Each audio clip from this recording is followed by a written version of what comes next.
வணக்கம் நண்பர்களே! துரோண அகாடமியிலிருந்து நான் உங்கள் நிறைமதி.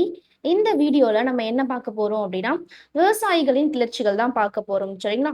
இந்த டாபிக் பார்த்தீங்கன்னா, யூனிட் 3ல கவர் ஆகும். இதுல இருந்து ப்ரீவியஸ் இயர்லயும் அதிகப்படியான கொஸ்டின்ஸ் வந்து கேட்டுக்கிறாங்க. அதையும் சேர்த்து நம்ம இந்த வீடியோல பார்த்துடலாம். பிளஸ் எக்ஸ்ட்ரா இன்ஃபர்மேஷனும் நம்ம சொல்ல போறோம். சரிங்களா? ஆ இந்த டாபிக் வந்து பார்த்தீங்கன்னா, நம்ம எக்ஸாம்ல கேட்பாங்களான்னு சொல்ல முடியாது. அதாவது எக்ஸ்பெக்ட் பண்ணாத டைம்ல இதுல இருந்து கொஸ்டின் கேட்டுருவாங்க. சரிங்களா? குரூப் 2ல 1 கொஸ்டின்ஸ் வந்து எப்பவுமே வந்து கேட்பாங்க. 1 ஆர் 2 கொஸ்டின்ஸ் சரிங்களா? விவசாயிகளின் கிளர்ச்சிகள். இப்ப நம்ம சப்ஜெக்ட்குள்ள போயிடலாம். இந்த வீடியோ பார்க்குறதோட மட்டும் இல்லாம, நீங்க என்ன பண்றீங்கன்னா, ஒரு பேப்பரும் பென் எடுத்துட்டு இம்பார்ட்டன்ட் பாயிண்ட்ஸ்லாம் ஒன் பை ஒன்னா நோட் பண்ணிட்டே வந்துருங்க. சரிங்களா? விவசாயிகளின் கிளர்ச்சிகள்.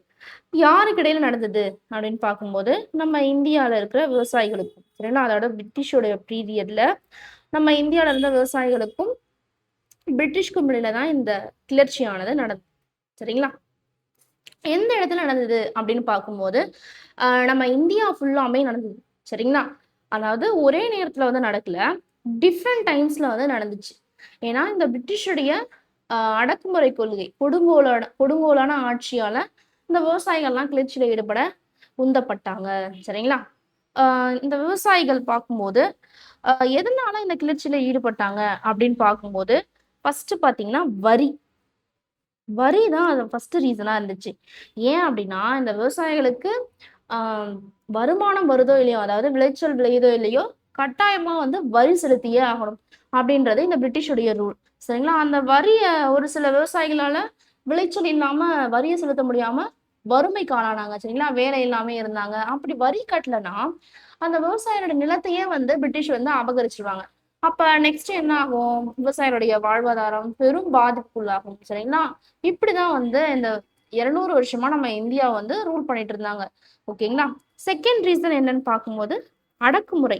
அடக்குமுறை அப்படின்னாலே, முறையா வந்து சொல்றத வந்து அடங்கி போகணும். அதாவது பிரிட்டிஷ் சொல்றதுக்கு அடங்கி போகணும். சரிங்களா? அதான் அடக்குமுறை. என்னென்ன அடக்குமுறை கையாண்டாங்க அப்படின்னா, அவங்க சொல்ற ரூல்ஸ் தான் ஃபாலோ பண்ணணும். நாங்க இத சொல்றோம்னா, அத நீங்க செய்யணும் அப்படின்ற மாரி அவுரி சாகுபடி எக்ஸாம்பிளுக்கு அவுரி சாகுபடியே சொல்லலாம். சரிங்களா? அவுரிய பயிரிடணும் அப்படின்னு சொல்லிட்டு கட்டாயப்படுத்துனாங்க. சரிங்களா? ஆனா, நம்ம இந்திய விவசாயிகளுக்கு அதுல அதிகப்படியான வருமானம் எதுவுமே வந்து கிடைக்கல. நார்மலா அவங்க காலங்காலமா செஞ்சுட்டு வர விவசாயம் வந்து அதிலேயே வந்து ஓரளவுக்கு வருமானம் கிடைச்சாலும், அதிகப்படியான லாபம் இல்லனாலும் ஓரளவுக்கு வருமானம் கிடைச்சது. ஆனா இந்த அவுரிய பயிரிடும்போது அவங்களுக்கு சாதாரணமாவே வந்து வருமானமே கிடைக்கல. சரிங்களா? குறைந்த வருமானம் தான் கிடைச்சது. அப்ப என்ன ஆகும்? இதுவும் வந்து பிரிட்டிஷ் விவசாயிகளுக்கு ஒரு பெரிய பாதிப்பா இருந்துச்சு. சரிங்களா? இது வந்து அடக்குமுறை. 3 பார்த்தோம்னா அவங்களுடைய வாணிப கொள்கை. அதாவது தடையற்ற வாணிப கொள்கை. சரிங்களா? என்ன அப்டின்னா, நம்ம இந்தியால அதாவது இந்த கிளர்ச்சியில விவசாயிகள் மட்டும் தான் இந்த பிரிட்டிஷுடைய ஆட்சியில விவசாயிகள் மட்டும் தான் பாதிக்கப்பட்டாங்களா? அப்டின்றது கிடையாது. சரிங்களா? விவசாயிகள், கைவினைஞர்கள், ஆம் கட்டிடக் கலைஞர்கள், நெசவாளர்கள் இது மாரி நெறைய நம்ம இந்தியால ஒர்க் பண்ற அவங்களுக்கு தெரிஞ்ச தொழில்ல வந்து எல்லாமே இந்த பிரிட்டிஷால பெரிய பாதிப்புக்குள்ளாச்சு. ஏன் அப்டின்னா, இந்த பிரிட்டிஷ் என்ன பண்ணாங்க, நம்ம இந்தியாவ ஒரு சந்தையா வந்து மாத்திட்டாங்க. பிரிட்டிஷுடைய சந்தையா வந்து யூஸ் பண்ணிக்கிட்டாங்க. ஏன் அப்டின்னா, இந்த நம்ம வரி செலுத்தணும் இல்லையா? பிரிட்டிஷ்க்கு. நம்ம இந்த இந்தியால இருக்கிற மக்கள், விவசாயிகள், மக்களாகட்டும், அரசர்கள் கூட, சிற்றரசர்கள் கூட வரி செலுத்தியே ஆகணும் அப்படின்னு சொல்லிட்டு கட்டாயப்படுத்துனாங்க இல்லையா? அப்படி வரி செலுத்தும்போது, அந்த வரியிலிருந்து கிடைச்ச தொகைய அவங்களுக்கு சாதகமா, அதாவது பிரிட்டிஷ்க்கு சாதகமா வந்து பயன்படுத்திக்கிட்டாங்க. சரிங்களா? அதனால தான் அவங்களுக்கு தொழிலுக்கு வந்து இன்னும் வந்து ஒரு ஊக்கம் அளிச்சது. நம்ம இந்தியால நெறைய வந்து ட்ரேடிங் பண்ணணும் அப்படின்னு சொல்லிட்டு, அந்த வருமானத்தெல்லாம் வச்சு அடக்குமுறைய கையாண்டு நம்ம இந்தியாவ ஒரு சுரண்டல் பிரதேசமாவே மாத்திட்டாங்க. சரிங்களா? அந்த வருமானத்தெல்லாம் வச்சு நம்ம இந்தியாவ சந்தைய ஆரம்பிச்சாங்க. சரிங்களா? அதனால உள்நாட்டு அதாவது நம்ம இந்தியால இருக்கிற தொழிலாளர்களே வந்து பெரும் பாதிப்புக்குள்ளானாங்க. அதாவது நவீனமயம். இயந்திரம் மூலமா, மெஷின் மூலமா தயாரிச்ச பொருட்கள்லாம் வந்து நம்ம இந்தியால சேல்ஸ் பண்ணும்போது, அதனால அதிகப்படியா லாபம் கிடைச்சது. சரிங்களா? ஆ அத வந்து அதையே வந்து ஒரு வாடிக்கையா வச்சுக்கிட்டு மொத்த இந்தியாவையும் அவங்களுடைய கண்ட்ரோல்ல கொண்டு வந்துட்டாங்க. சரிங்களா? அ நம்ம இந்தியால இருந்து பார்த்தீங்கன்னா, துணி, பட்டால் செய்யப்பட்ட துணி, அதுக்கப்புறம் கைவினை பொருட்கள். இது எல்லாமே வேர்ல்டு லெவல்ல ஃபேமஸா இருந்துச்சு. அதாவது இந்த பிரிட்டிஷ் வந்து என்டர் ஆகறதுக்கு முன்னாடி, நம்ம இந்தியால என்டர் ஆகறதுக்கு முன்னாடி வேர்ல்டு லெவல்ல ஃபேமஸா இருந்துச்சு. ஆனா இந்த பிரிட்டிஷ் என்டர் ஆனதுக்கப்புறம் அவங்க என்ன பண்ணாங்க, அவங்களுடைய பொருட்கள்லாம் வந்து சந்தையில சேல்ஸ் பண்ணாங்க இல்லையா? அப்ப வெளிநாட்டுல இருந்து வந்து நம்ம இந்தியாவுக்கு வந்து வாங்கிட்டு போவாங்க இல்லையா? ட்ரேடிங் பண்ண வரும்போது, அவங்க இந்த பிரிட்டிஷ் தானே வந்து நம்ம இந்தியா ஃபுல்லா ட்ரேடிங் பண்ணிட்டு இருக்காங்க. அப்ப பிரிட்டிஷோடைய பொருட்கள் தான் வாங்கிட்டு போனாங்க. இப்ப எக்ஸாம்பிள்க்கு அ நம்ப சைடு அதாவது நம்ம இந்தியர்கள் சைடு பார்த்தோம்னா, உரல் விக்கிறாங்க அப்படின்னா, அ இந்த பிரிட்டிஷோட சைட்ல கிரைண்டர் வைக்கிறாங்க. அப்ப எது வாங்குவாங்க? கிரைண்டர் தானே வாங்குவாங்க. அது மாரி தான். நம்ம இந்திய தொழில்கள் எல்லாமே பெரும் பாதிப்புக்கு உள்ளாச்சு. இந்திய பொருட்களுக்கு நசிவு காலமாவே இருந்துச்சு. சரிங்களா? இந்த பிரிட்டிஷோடைய பீரியட். இதனால தான் இந்த விவசாயிகளா இருக்கட்டும், எல்லா மக்களுமே மக்களின் புரட்சின்னு இருக்கு. சரிங்களா? அதுல வந்து பாளையக்காரர்கள் கிளர்ச்சி பார்த்திருப்போம். வேலூர் கழகம், தென்னிந்திய கிளர்ச்சி இது எல்லாமே மக்களின் புரட்சின்னு சொல்லுவோம். ஒட்டுமொத்த இந்தியாவுமே இந்த பிரிட்டிஷ்க்கு எதிரா நெறைய கிளர்ச்சிகள் வந்து பண்ணியிருக்கிறாங்க. சரிங்களா? நம்ம இங்க விவசாயிகள் கிளர்ச்சி தான் ஸ்பெசிஃபிக்கா பார்க்குறோம். ஓகேங்களா? நெக்ஸ்ட் வந்து இந்த விவசாயிகள் கிளர்ச்சி. இதுக்கு என்னென்ன ரீசன் அப்படின்றத பார்த்தாச்சு. இந்த விவசாயிகள் கிளர்ச்சிய வந்து நம்ம இப்ப ஸ்டார்ட் பண்ண போறோம். சரிங்களா? விவசாயிகள் கிளர்ச்சி 100க்கும் குறையாத அதாவது இந்த பிரிட்டிஷோடைய பீரியட்ல 100க்கும் மேல தான் வந்து கிளர்ச்சிகள் நடந்திருக்கு. 100க்கு குறையல. அப்பன்னா பார்த்துக்கோங்க, எந்த அளவுக்கு இவங்க கொடுமை பண்ணியிருக்கிறாங்கன்னு சொல்லிட்டு. இவ்ளோ விவசாயிகள் வந்து கிளர்ச்சி பண்ணாங்க.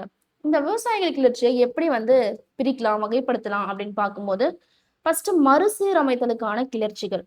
அது என்ன மறுசீரமைத்தல் அப்படின்னா, ரீஃபார்ம்ஸ். பழைய நிலைமைய வந்து திரும்ப கொண்டு வரணும். அதாவது இந்த பிரிட்டிஷ் வந்து புதுசு புதுசா சட்டங்கள் கொண்டு வந்தாங்க இல்லையா? விவசாயிகள் மேல. அதெல்லாம் வந்து சேஞ்ச் பண்ணி, திரும்பவும் எங்களுக்கு பழைய நிலைமைக்கே வரணும் அப்படின்னு சொல்லிட்டு கிளர்ச்சியில ஈடுபட்டாங்க. இது ஒரு டைப். சமய இயக்கங்கள். சமய இயக்கங்கள் அப்படின்னா, அவங்களுடைய சமயத்தின் மூலமா அந்த உள்ளூர் மக்கள், கிராமத்துல இருக்கிற மக்களுக்கு வந்து சமயம் மூலமா வந்து புரிய வச்சு, கிளர்ச்சியில ஈடுபட வச்சாங்க. இது ஒரு டைப். சரிங்களா? சமூக கொள்ளை. அ பெருமளவிலான பாதிக்கப்பட்ட விவசாயிகள் என்ன பண்ணாங்க, ரொம்ப வந்து கோவமடைஞ்சு கொள்ளையில ஈடுபட்டாங்க. சரிங்களா? இது வந்து அந்த சமூகத்தினருடைய இடையில ஆ கொள்ளையாவே வந்து தெரியல. சாதாரண ஒரு வேலையா தான் வந்து அவங்களுக்கு தெரிஞ்சுது. இதன் மாரி இந்த டைப்லயும் வந்து கிளர்ச்சியில ஈடுபட்டாங்க. கொள்ளையடிக்கிறது மூலமாவும். சரிங்களா? மக்களின் கிளர்ச்சி. மக்களின் கிளர்ச்சின்னு பார்க்கும்போது, நம்ம வேலுநாச்சியார் கிளர்ச்சி, பூலித்தேவர் கிளர்ச்சி, கட்டபொம்மன் கிளர்ச்சி இதெல்லாம் வந்து மக்களுடைய கிளர்ச்சி அப்படின்னு வகைப்படுத்தலாம். சரிங்களா? இப்ப இந்த விவசாயிகள் கிளர்ச்சிய 3 பிரிவா நம்ம பிரிக்கலாம். சரிங்களா? இது வந்து நானே வந்து மேக் பண்ணது தான். இத நம்ம படிக்கிறதுக்கு இது மாரி பண்ணும்போது ஈஸியா இருக்கும் அப்படின்னு சொல்லிட்டு, 3 பிரிவா நான் வந்து பிரிச்சிருக்கிறேன். சரிங்களா? இது மாரி படிச்சா உங்களுக்கு யூஸ்ஃபுல்லா இருக்கும். ஓகேங்களா? விவசாயிகளின் கிளர்ச்சி. ஆரம்ப கால கிளர்ச்சி 1770 to 1857 சரிங்களா? இந்த டைம்லைன்ல பார்த்தீங்கன்னா, பராசு இயக்கம், வஹாபி கிளர்ச்சி. இது 2 மட்டும் நடந்ததா அப்படின்னு கிடையாது. இன்னும் நெறைய கிளர்ச்சி நடந்தது. நம்ம இம்பார்ட்டன்ட் மட்டும் தான் இதுல பார்க்க போறோம். சரிங்களா? மத்திய கால கிளர்ச்சி 1857ல இருந்து 1917 வரைக்கும். சரிங்களா? காந்திய கால கிளர்ச்சி. அதாவது இந்த டைம்ல தான் காந்தி வந்து என்ட்ரி ஆவார் இல்லையா? நம்ம படிச்சிருப்போம். 1917ல இருந்து 1947 வரைக்கும். இந்த மத்திய கால கிளர்ச்சியில இண்டிகோ கழகம், பாப்னா கழகம், தக்கான கழகம், பஞ்சாப் விவசாயிகள் கிளர்ச்சி. காந்திய கால கிளர்ச்சியில சம்ரான் சத்தியாகிரகம், கேதா சத்தியாகிரகம், மாஃப்லா கிளர்ச்சி, பர்தோலி சத்தியாகிரகம். சரிங்களா? இப்ப நம்ம டீட்டெயில்டா பார்க்க போறோம்.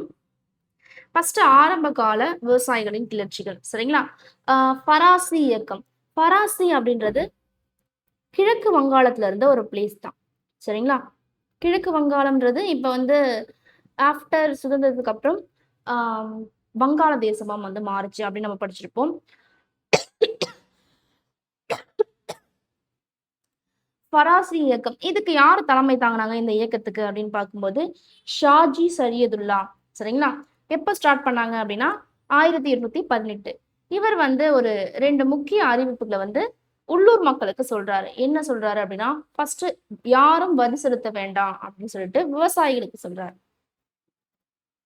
வரி யாரும் செலுத்த வேணாம் அப்படின்னு சொல்லிட்டு விவசாயிகளுக்கு சொல்றாரு. நிலத்தையும் அனைத்து வளத்தையும் சரிசமமாக அனுபவிக்க வேண்டும் அப்படின்னு சொல்லிட்டு பொதுமக்களுக்கு சொல்றாரு. சரிங்களா? இவருடைய 2 அறிவிப்பு மக்களிடையே வந்து ஒரு பெரிய விழிப்புணர்வை ஏற்படுத்துச்சு. ஓகேங்களா? இந்த பராசு இயக்கத்துக்கு யாரு தலைமை தாங்கினாங்க அப்படின்றது கொஸ்டின் கேட்டுக்கிறாங்க. நோட் பண்ணிக்கோங்க. 1839 ஷரியதுல்லா வந்து இறந்துறாரு. சரிங்களா? அவர் இறந்ததுக்கு அப்புறமா அடுத்து யாரு தலைமை தாங்குறாங்கன்னு பார்க்கும்போது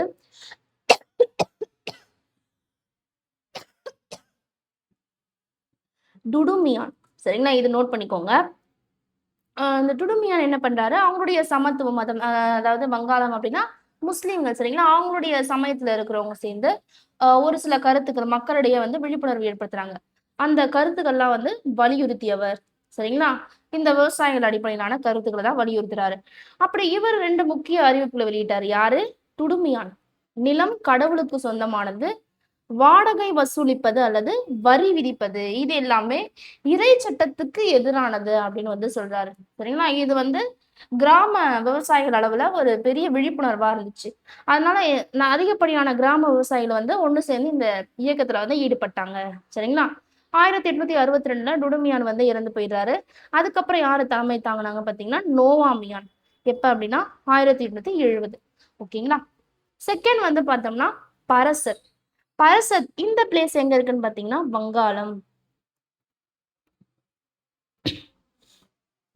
பரசத்துல வஹாபி கிளர்ச்சி. பரசத்துல இருக்கிற ஒரு பிளேஸ் தான் வஹாபி. சரிங்களா? இதுக்கு யாரு தலைமை தாங்கினாங்க பாத்தீங்கன்னா டிடுமீர். எப்ப ஸ்டார்ட் பண்ணாங்கன்னா 1827. டிடுமீர் இவர் வந்து ஒரு இஸ்லாமிய மத போதகர். சரிங்களா? மத போதகர் அப்படின்னா மதம் பரப்புறவங்க. இந்த வஹாபி கிளர்ச்சி வந்து யாருக்கு எதிராக நடந்ததுன்னு பார்க்கும்போது ஆங்கிலேய ஆட்சிக்கும் நிலப்பிரபுக்களுக்கும் இடையில இந்த கிளர்ச்சியானது ஸ்டார்ட் ஆச்சு. சரிங்களா? நிலப்பிரபு அப்படின்னா நிலத்தை வந்து அதிகமா வச்சிருக்கிறவங்க அவங்கதான் வந்து நிலப்பிரபு. ஒரு செல்வாக்கு மிகுந்த நபர் தான் நிலப்பிரபு. இவங்க யாருக்கு வேலை பார்ப்பாங்க அப்படின்னா பிரிட்டிஷ்க்கு இடையில வேலை பார்க்குறவங்க தான் இந்த நிலப்பிரபுக்கள். சரிங்களா? பிரிட்டிஷ்க்கு ஆதரவா இருப்பாங்க. இவங்களுக்கு இடையில தான் வந்து இந்த வஹாபி கிளர்ச்சியானது தோன்றியது. சரிங்களா? ஏன் அப்படின்னா இவங்க வந்து நேரடியா வந்து வரி செலுத்துறதுல நிறைய கட்டாயம் வந்து கொண்டு வந்தாங்க. சரிங்களா? அதனாலதான் அதிகப்படியான விவசாயிகளும் அதுல ஈடுபட்டு இந்த கிளர்ச்சியில ஈடுபட்டாங்க, வஹாபி கிளர்ச்சியில. சரிங்களா? இஸ்லாமிய விவசாயிகள் அதிகமா வந்து பங்கேற்றாங்க இந்த கிளர்ச்சியில, வஹாபி கிளர்ச்சியில. இதையும் வந்து கொஸ்டின் கேட்டுருக்காங்க, இதை நோட் பண்ணிக்கோங்க. சரிங்களா? இவர் தான் டிடுமீர். நெக்ஸ்ட் வந்து மத்தியில் நடந்த விவசாயிகளின் கிளர்ச்சிகள். ஃபர்ஸ்ட் வந்து இண்டிகோ கழகம். இண்டிகோ கழகம் அப்படின்னா அவுரி கழகம் அப்படின்னு வந்து சொல்லுவாங்க. அவுரி கழகம். சரிங்களா? எப்ப அப்படின்னா 1859 இருந்து 1860 வரைக்கும் இந்த கிளர்ச்சியானது நடந்தது. கிளர்ச்சினாலும் கழகம்னாலும் ஒண்ணுதான். சரிங்களா? இடம் எந்த இடத்துல பாத்தீங்கன்னா வங்காளம். ஓகேங்களா? இதுக்கு தலைமை வந்து யாரும் தலைமை தாங்கல. மக்களா தான் வந்து ஒண்ணு சேர்ந்து இந்த கழகத்துல ஈடுபட்டாங்க. சரிங்களா? இதுல என்னென்ன ரூல்ஸ் வந்து இம்ப்ளிமெண்ட் பண்ணாங்க அப்படின்னா விவசாயத்துல புதுமையான பயிர்களை வந்து பயிரிடணும் அப்படின்னு சொல்லிட்டு கட்டாயப்படுத்தினாங்க. மெஷின்ஸை வந்து இன்ட்ரோடியூஸ் பண்ணாங்க. மெஷின்னால விவசாயிகளுக்கு வந்து பெரிய பாதிப்பா இருந்துச்சு. வணிக பயிர்களான பருத்தி,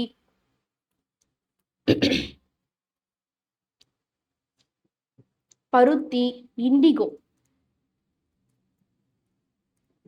இண்டிகோ அப்படின்னா அவுரி செடி. அது ஒரு சாயம் போடுற செடி. சரிங்களா? இதெல்லாம் வந்து நீங்க வந்து பயிரிடணும் அப்படின்னு சொல்லிட்டு கட்டாயப்படுத்தினாங்க. இதனாலதான் இந்த இந்தியோ கழகமானது நடந்தது. சரிங்களா? அது மட்டும் இல்லாம நம்ம இந்திய சந்தையானது பெரிய அளவுல பாதிப்படைஞ்சது. சரிங்களா? ஏன் அப்படின்னா இந்திய பொருட்களே வந்து அதிகமா தயாரிக்க முடியல. ஏன்னா காலங்காலமா வந்து நம்ம இந்தியர்களுக்கு தேவையான பயிர்கள் தான் வந்து பயிரிட்டு இருந்தாங்க. இப்போ வந்து திடீர்னு அவுரி வந்து பயிரிட சொல்றாங்களே அப்படின்னு சொல்லிட்டு விவசாயிகள்லாம் வந்து பெரும் கோபம் அடைஞ்சிடறாங்க. அது மட்டும் இல்லாம சந்தையும் வந்து வீழ்ச்சி அடையுது. சரிங்களா? இங்கிலாந்து பொருட்களுக்கான இறக்குமதி இறக்குமதி வரிய வந்து இங்கிலாந்து பொருட்கள் வந்து நம்ம இந்தியாவுக்கு இறக்குமதி ஆகும்போது குறைவான வரியும். சரிங்களா? இதுவே வந்து நம்ம இந்தியால இருந்து இங்கிலாந்துக்கு வந்து இம்போர்ட் பண்ணும்போது சரிங்களா அதுக்கு வந்து அதிகமான வரியை வந்து வாங்கி ஏமாத்துனாங்க. சரிங்களா? அது மட்டும் இல்லாம கச்சா பொருட்கள் நம்ம இந்தியால இருக்கிற கச்சா பொருள் அப்படின்னா ஒரு அடிப்படை பொருள். ஒரு பொருள் செய்யறோம் அப்படின்னா அதுக்கு அடிப்படையானது கரும்பு. சர்க்கரை செய்யறாங்க அப்படின்னா அதுக்கு அடிப்படையான பொருள் கரும்பு. அப்ப கரும்பு வந்து நம்ம இந்தியால வந்து ஏற்றுமதி குறைவான விலைக்கு ஏற்றுமதி பண்ணி அதையும் வந்து சர்க்கரையா வந்து இங்கிலாந்துல தயாரிச்சு நம்ம இந்தியாவுக்கு எடுத்துட்டு வந்து அதிகப்படியான விலையில வித்தாங்க. இதுதான் வந்து இவங்களுடைய கொள்கையாவே இருந்துச்சு. சரிங்களா? அதனால கச்சா பொருட்களை கொள்முதல் பண்ற இடமா நம்ம இந்தியாவை மாத்திட்டாங்க. சரிங்களா? அவுரி மற்றும் ஏனைய பயிர்களையும் வந்து நம்ம இந்தியாவிலேயே உற்பத்தி செய்யும்படி கட்டாயமும் படுத்துனாங்க. சரிங்களா?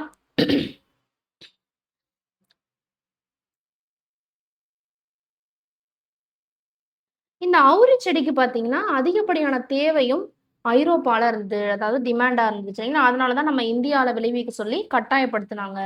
ஆ இந்த விவசாயிகள் என்ன பண்ணாங்க, இவங்கள எதிர்த்து எதுவும் பண்ண முடியாதுன்னு சொல்லிட்டு அமைதியான முறையில தான் வந்து ஃபர்ஸ்ட்டு போறாங்க. என்ன பண்றாங்க அப்படின்னா, மனுக்கள் எழுதுறாங்க. சரிங்களா? அரசு அலுவலகத்துக்கிட்ட குடுக்கும்போது, அங்கேயும் வந்து ஊழலா இருக்கு. சரிங்களா? எங்க போனாலும் பிரிட்டிஷ் வந்து ஒரே மாரியே இருக்காங்க. ஊழல் பண்றாங்க. அ கொடுங்கோன்மை ஆட்சி இது எல்லாமே எதையும் வந்து எதிர்த்து ஒண்ணுமே வந்து பண்ண முடியல நம்ம இந்திய மக்களால. சரிங்களா?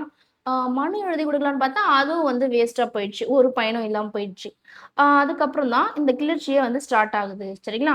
1859ல வங்காளத்துல நடியா நடியான்றது ஒரு மாவட்டம். சரிங்களா? வங்காளத்துல இருந்த ஒரு மாவட்டத்துல ஸ்டார்ட் பண்றாங்க. சரிங்களா? என்ன பண்றாங்க அப்படின்னா, இதுக்கப்புறம் நாங்க இண்டிகோ வந்து பயிரிட போறது கிடையாது அப்படின்னு சொல்லிட்டு அமைதியான முறையில வேலை நிறுத்தம்.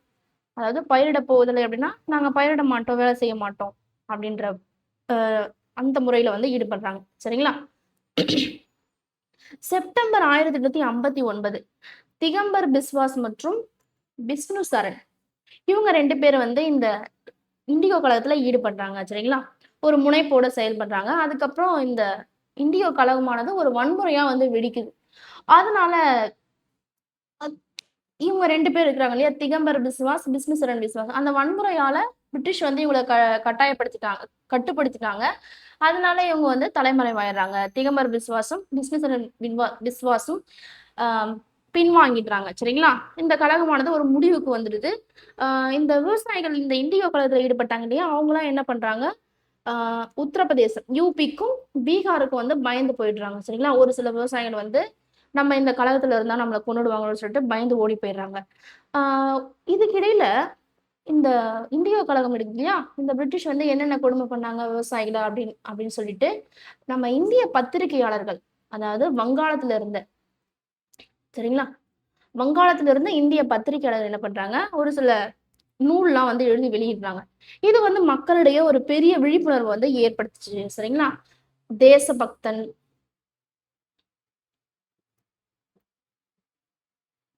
இந்த இதழெல்லாம் வந்து ஒரு பெரிய விழிப்புணர்வா இருந்துச்சு.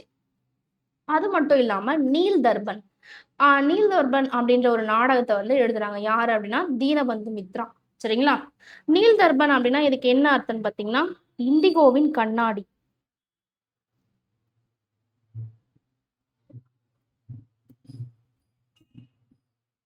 இது ஆல்ரெடி கொஸ்டின் கேட்டுருக்காங்க. இதையும் நோட் பண்ணிக்கோங்க. சரிங்களா? 1860ல நவம்பர் மாசம் சரிங்களா? அரசாங்கம் வந்து அ இண்டிகோ வந்து ஒரு விசாரணை குழு போடுறாங்க. இந்த கழகமானது முடிவுக்கு வரும்போது, விசாரணை குழு போட்டப்புறம், இது வந்து குற்றம் அப்படின்னு சொல்லிட்டு பிரிட்டிஷ் அரசாங்கத்து மேல குற்றம் சுமத்திட்டாங்க. சரிங்களா? அதுக்கப்புறம் இந்த இண்டிகோ கழகமானது ஒரு முடிவுக்கு வந்துருது.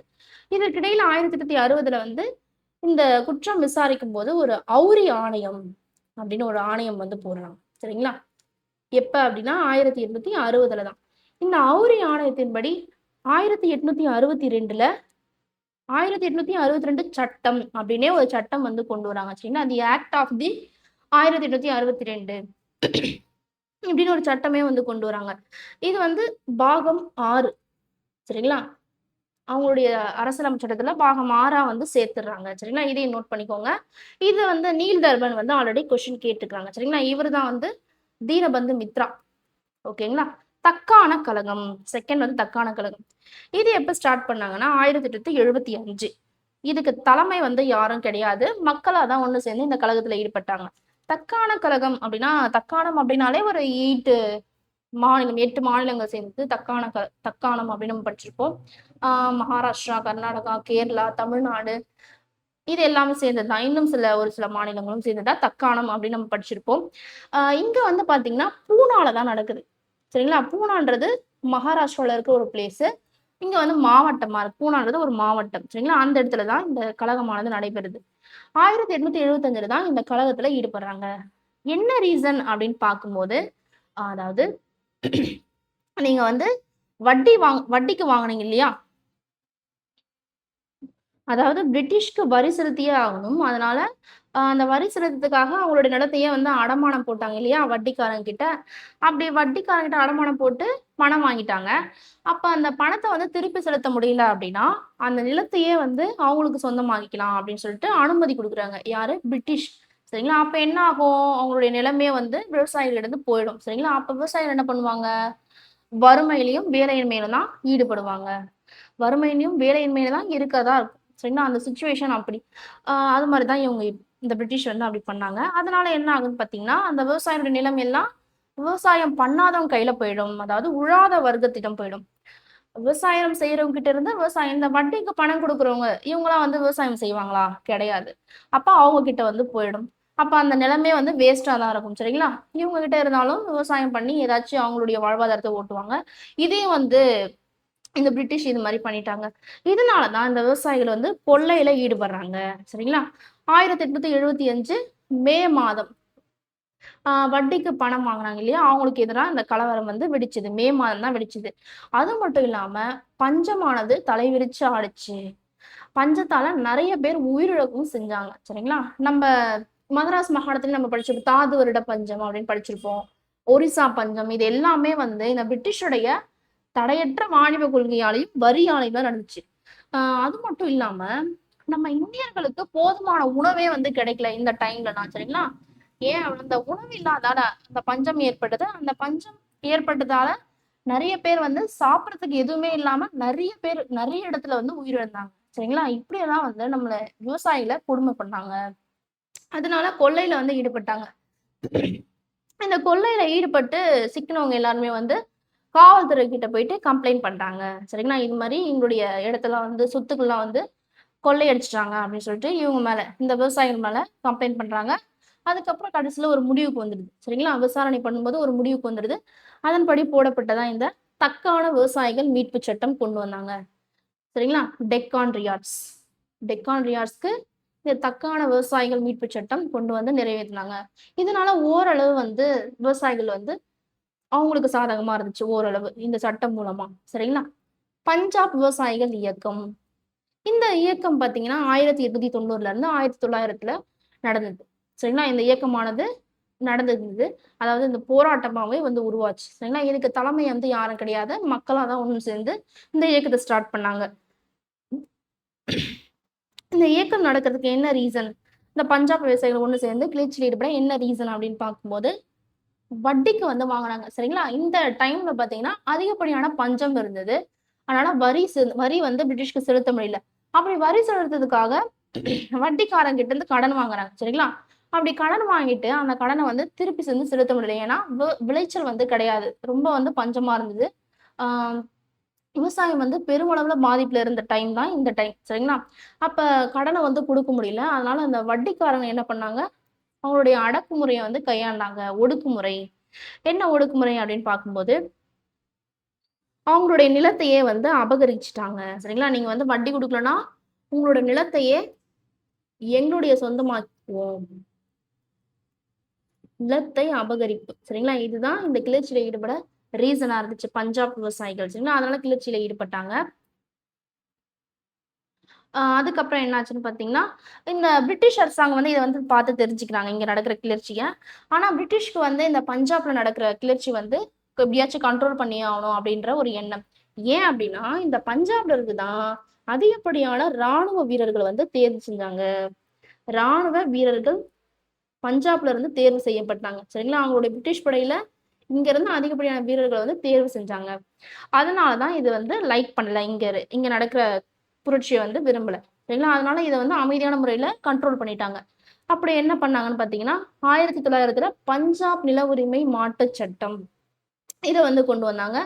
இதன்படி இந்த பஞ்சாப்ல இருந்த விவசாயிகள் கிடையாது. பஞ்சாப்ல இருந்த மக்கள 3 வகையா வந்து பிரிக்கிறாங்க. சரிங்களா? அங்கீகாரம் பெற்ற விவசாயிகள், சட்ட அங்கீகாரம். சரிங்களா? சட்ட அங்கீகாரம் பெற்ற விவசாயிகள். இத நோட் பண்ணிக்கோங்க. இது வெரி, வெரி இம்பார்ட்டன்ட். சரிங்களா? சட்ட அங்கீகாரம் பெற்ற விவசாயிகள், வட்டி கடைக்காரர்கள். செகண்ட் வந்து வட்டி கடைக்காரர்கள். தேர்டு வந்து பார்த்தீங்கன்னா, இதர மக்கள். இவங்கலாம் வந்து விவசாயம் செய்யாத மக்கள். ஓகேங்களா? இப்படி வந்து 3 வகையா வந்து பிரிச்சாங்க. 4த் வந்து பார்த்தீங்கன்னா, மாஃப்லா கிளர்ச்சி. மாஃப்லா அப்படின்னா, கேரளால இருக்கிற மலபார். சரிங்களா? கேரளால இருக்கிற மலபார் மாவட்டத்துல இருந்த ஒரு பிளேஸ் தான் இந்த மாஃப்லா. ஏன் இவங்கள மாஃப்லா அப்படின்னு சொல்றோம் பார்த்தீங்கன்னா, இவங்க வந்து நம்ம இந்திய பெண்கள் மாரி தொழில் செய்ய வந்து நம்ம இந்தியாவுக்கு வந்திருப்பாங்க. அப்ப இந்திய பெண்களே வந்து அங்க இருந்த இந்திய பெண்களே திருமணம் செஞ்சுக்கும்போது இவங்கள மாப்பிள்ளைகள், மலபார் மாப்பிள்ளைகளும் சொல்லுவாங்க. சரிங்களா? அதனால மாஃப்லா. மாஃப்லான்னு சொல்லுவாங்க. மாப்பிள்ளைன்னு சொல்லுவாங்க. இவங்க எப்படி கிளர்ச்சியில ஈடுபட்டாங்க அப்படின்னு பார்க்கலாம். 1921ல இவங்களோட கிளர்ச்சி வந்து ஸ்டார்ட் பண்றாங்க. சரிங்களா? இதுக்கு தலைமை வந்து யாரும் இல்ல. மாஃப்லால இருந்த மக்களே சேர்ந்து இந்த கிளர்ச்சியில ஈடுபட்டாங்க. இந்த கிளர்ச்சியில வந்து யார் யார் வந்து இன்வால்வ் ஆகுறாங்கன்னு பார்த்தீங்கன்னா, மாஃப்லாக்கள், அங்க இருந்த இந்துக்கள், ஜமீன்தார்களும் ஒரு சில ஜமீன்தார்களும் இந்த கிளர்ச்சியில வந்து ஈடுபடுறாங்க. ஏன் அப்படின்னா, இந்த ஆங்கில அரசாங்கத்துடைய அடக்குமுறை தான் காரணம். சரிங்களா? அடக்கி துன்புறுத்துனாங்க. என்ன துன்புறுத்துனாங்க அப்படின்னா, வரி தான். சரிங்களா? இந்த துன்புறுத்தலுக்கு ஆப்போசிட்டா இவங்க என்ன பண்றாங்கன்னா, ஏப்ரல் 1920 மக்களுக்கு வந்து ஒரு விழிப்புணர்வு ஏற்படுத்துறதுக்காக மலபார் மாவட்டத்துல சரிங்களா? மலபார் மாவட்டத்துல ஒரு கூட்டம் போடுறாங்க. ஒரு மாநாடே வந்து நடத்துறாங்க. சரிங்களா? அந்த மாநாட்டுல ஆ இந்த கிளர்ச்சியில அதாவது இந்த மலபார் கிளர்ச்சியில ஈடுபடாத விவசாயிகளும், ஆல்ரெடி இல்லாத விவசாயிகளும் இந்த கூட்டத்த இந்த மாநாட்டுக்கு வந்தாங்க இல்லையா? அந்த மாநாட்டின் மூலமா ஒரு உத்வேகம் பெற்று, அங்க பேசின எல்லா அந்த பிரிட்டிஷ பத்தி என்னென்ன பண்ணாங்க அப்படின்றத பேசினத வச்சு, இந்த கிளர்ச்சியில ஈடுபட ஆரம்பிச்சாங்க. சரிங்களா? 1921 ஆகஸ்ட்ல இந்த கிளர்ச்சியில வந்து ஈடுபடுறாங்க. 1921 டிசம்பர்ல வன்முறை மூலமா இந்த கிளர்ச்சிய வந்து அடக்கிடுறாங்க. சரிங்களா?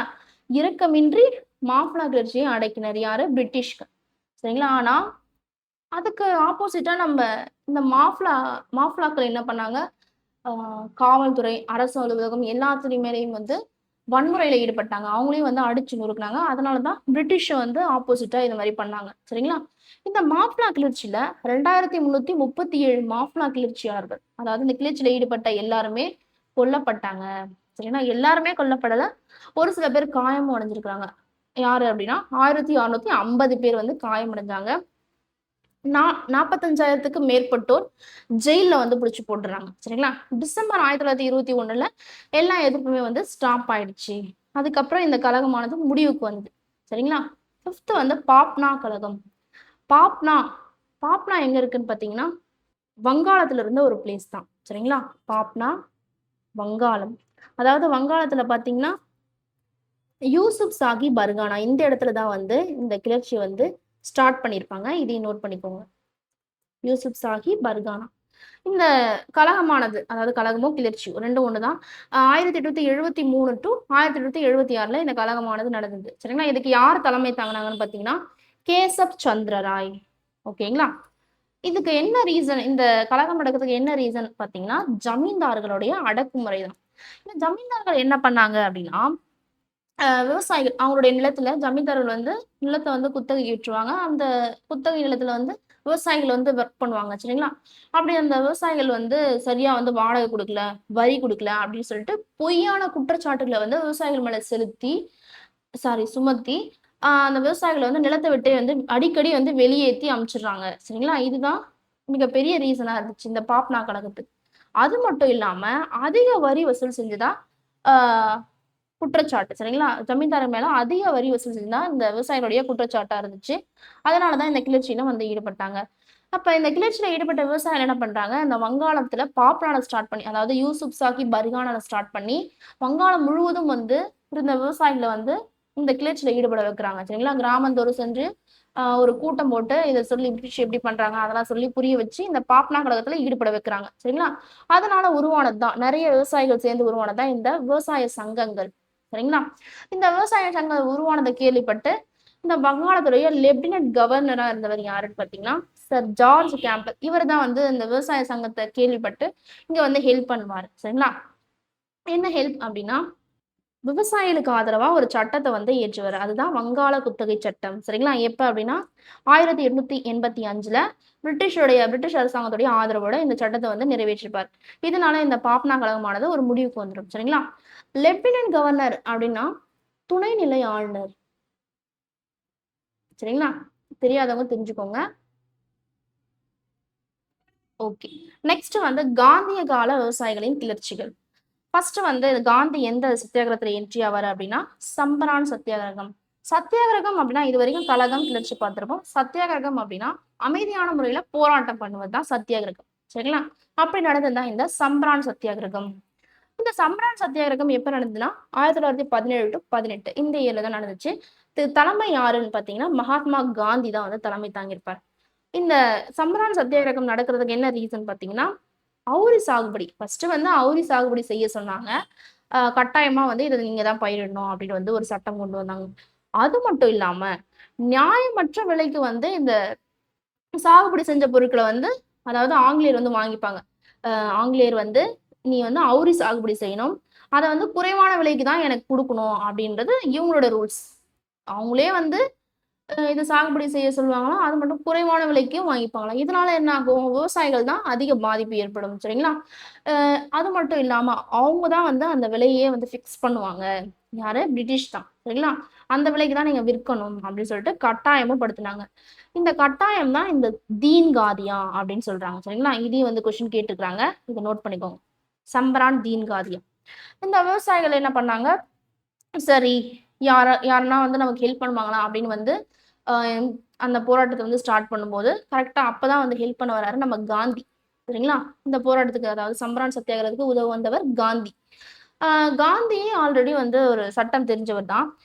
இவர் என்ன பண்றாரு, ஒரு விசாரணை குழுவ அமைக்க சொல்லி பிரிட்டிஷ்க்கு வந்து ஒரு தூது விடுறாரு. சரிங்களா? அதனால விசாரணை குழு வந்து அமைச்சுடுறாங்க. அந்த விசாரணை குழுவுல காந்தியையே உறுப்பினரா வந்து சேர்த்துக்கிறாங்க. சரிங்களா?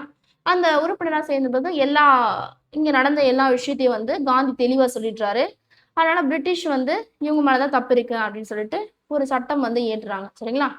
மே 1918 சம்பரான் விவசாய சட்டம் நிறைவேற்றப்பட்டு, அங்க இருந்த விவசாயிகளுடைய குறையெல்லாம் வந்து கேட்டு தெரிஞ்சு அவங்களுக்கு வந்து ஹெல்ப் பண்றாங்க. யாரு? பிரிட்டிஷ். சரிங்களா? இந்த சட்டம் மூலமா. அப்ப இந்த காந்தி வந்து தலைமை தாங்குனால இந்த சத்தியாகிரகம் வந்து வெற்றில முடிஞ்சுச்சு. சரிங்களா? செகண்ட் வந்து கேடா சத்தியாகிரகம். இங்க ஒண்ணு சொல்லாம விட்டுட்டேன். சம்பரான் அப்படின்றது பீகார்ல இருந்த ஒரு பிளேஸ். சரிங்களா? கேதா சத்தியாகிரகம். இந்த கேதா சத்தியாகிரகம், கேதா அல்லது கைரா இது எங்க இருக்குன்னு பார்த்தீங்கன்னா, குஜராத். ஓகேங்களா? குஜராத் கேதா சத்தியாகிரகம். இது எப்ப நடந்தது? எந்த இயர் அப்படின்னு பார்த்தீங்கன்னா, 1918 சரிங்களா? யார் தலைமை தாங்குனாங்கன்னா, மகாத்மா காந்தி தான் தலைமை தாங்குறாரு. சரிங்களா? இதுக்கு இந்த சத்தியாகிரகம் நடக்கிறதுக்கு என்ன ரீசன் அப்படின்னு பார்க்கும்போது, அ விவசாயம். அதாவது விவசாயம் பண்றாங்க. ஆனா விளைச்சல் இல்ல. பஞ்சம் காரணமாக நிலவரிய வந்து செலுத்த முடியல. சரிங்களா? அதனால தான் இந்த உள்ளூர் ஆனா பிரிட்டிஷ் என்ன பண்றாங்க, கட்டாயமா நீங்க செலுத்தியே ஆகணும் அப்படின்னு சொல்லிட்டு கட்டாயப்படுத்துறாங்க. அதனால உள்ளூர் விவசாயிலாம் வந்து சேர்ந்து வரிகொடா இயக்கத்த ஸ்டார்ட் பண்ணாங்க. சரிங்களா? இதுக்கப்புறம் நாங்க வரி செலுத்த மாட்டோம் அப்படின்னு சொல்லிட்டு வேலை நிறுத்தத்துல ஈடுபடுறாங்க. இப்பதான் வந்து நம்ம காந்திஜி வந்து என்ட்ரி ஆகுறாரு. ஆ இவர் வந்து ஒரு ஊக்கமா வந்து சொல்றாரு. நீங்க என்ன எதிர்ப்பு வந்தாலும் நீங்க இந்த போராட்டத்த கைவிடாதீங்க. நான் உங்க கூட இருக்கிறேன் அப்படின்னு சொல்லிட்டு இந்த சத்தியாகிரகத்துல விவசாயிகள வந்து ஈடுபட வைக்கிறாரு. சரிங்களா? ஊக்கமும் குடுத்தாரு. மோட்டிவேட் பண்ணாரு. அதாவது என்ன எதிர்ப்பு வந்தாலும் நான் கூட இருக்கேன் அப்படின்னு வந்து சொன்னாரு. அதனால கடைசியில காந்திஜியோட ஹெல்ப்பால இந்த கேதா சத்தியாகிரமும் ஒரு முடிவுக்கு வந்துருச்சு. சரிங்களா? இந்த கேதா சத்தியாகிரகத்துல பாதிக்கப்பட்ட விவசாயிகள் வந்து அவங்களோட குறையெல்லாம் வந்து கேட்டு, கடைசியில பிரிட்டிஷே வந்து ஒரு தீர்வு சொன்னாங்க. சரிங்களா? அதுக்கப்புறம் ஓரளவு வந்து இவங்களுக்கு இந்த சத்தியாகிரகத்தின் மூலமா ஒரு தீர்ப்பு கிடைச்சுச்சு. சரிங்களா? யாருக்கு? இந்த கேதா விவசாயிகளுக்கு. கேதாவை சேர்ந்த விவசாயிகளுக்கு. பர்தோலி சத்தியாகிரகம். இது எப்ப நடந்ததுன்னு பார்த்தீங்கன்னா, 1922 இருந்து 1930 வரைக்கும். சரிங்களா? இதுக்கு யார் தலைமை தாங்குனாங்கன்னு பார்த்தீங்கன்னா, சர்தார் வல்லபாய் படேல். ஓகேங்களா? இந்த பர்தோலி சத்தியாகிரகத்துல தான் வல்லபாய் படேலுக்கு சர்தார் அப்படின்ற பட்டமே வந்து குடுத்திருப்பாங்க. சரிங்களா?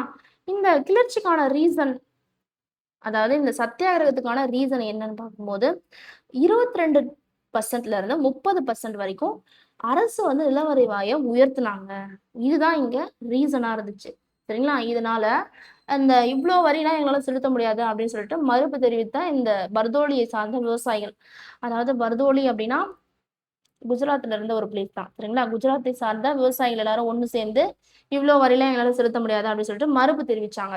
அதனால வரிகுடா ஏத்துல ஈடுபட்டாங்க. சரிங்களா? எப்ப அப்படின்னா, பிப்ரவரி 12, 1928 இந்த டேட் வந்து இம்பார்ட்டன்ட். இத நோட் பண்ணிக்கோங்க. 1930 வந்து நீங்க வந்து வரி செலுத்தினா உங்களோட நிலத்தை வந்து எங்களுடைய டைரக்டா வந்து எங்களுக்கு சொந்தமாயிடும், அதாவது பிரிட்டிஷ்க்கு சொந்தமாயிடும் அப்படின்னு சொல்லிட்டு ஒரு அறிவிப்பு வெளியிடுறாங்க. சரிங்களா? அதனால 1930 வந்து இந்த விவசாயிகள் என்ன சொல்றாங்கன்னா, எங்களோட நிலத்தை வந்து நாங்க ஏலத்துல விட்டு குறைவான விலை கூட வாங்கிப்போம். ஆனா பிரிட்டிஷ் அரசாங்கம் ஆனா உங்களுக்கு வந்து நாங்க கொடுக்க மாட்டோம் அப்படின்னு சொல்லிட்டு மறுப்பு தெரிவிச்சுறாங்க, நிலத்தை வந்து கொடுக்காம. ஆனா பிரிட்டிஷ் என்ன பண்றாங்க, கட்டாயமா வந்து அந்த நிலத்தை அவங்களுடைய கண்ட்ரோல கொண்டு வந்துடுறாங்க. யாருகிட்ட இருந்து, விவசாயிகிட்ட இருந்து கையகப்படுத்தி ஏலத்துல வித்து மொத்த நிலத்தையும் அவங்களுக்கு சொந்தமாக்கிறாங்க. சரிங்களா? அதுக்கப்புறம் 1937 காங்கிரஸ் வந்து ஆட்சி அமைச்சதுக்கு அப்புறமா, சரிங்களா, காங்கிரஸ் உடைய ஆட்சியில மொத்த நிலமும் இந்த பர்தோலியை சார்ந்த விவசாயிகளுக்கு திருப்பி கொடுத்துறாங்க. சரிங்களா? இதோட இந்த பர்தோலி சத்தியாகிரகமானது முடிவடைந்தது. ஓகே நண்பர்களே, இந்த வீடியோல நம்ம விவசாயிகள் கிளர்ச்சி வந்து ஃபுல்லா வந்து பார்த்தோம். சரிங்களா? கண்டிப்பா இந்த வீடியோ உங்களுக்கு, இந்த கிளாஸ் உங்களுக்கு யூஸ்ஃபுல்லா இருந்திருக்கும். இந்த டாபிக்ல ஏதாச்சும் டவுட் இருந்துச்சு அப்படின்னா கமெண்ட்ல சொல்லுங்க.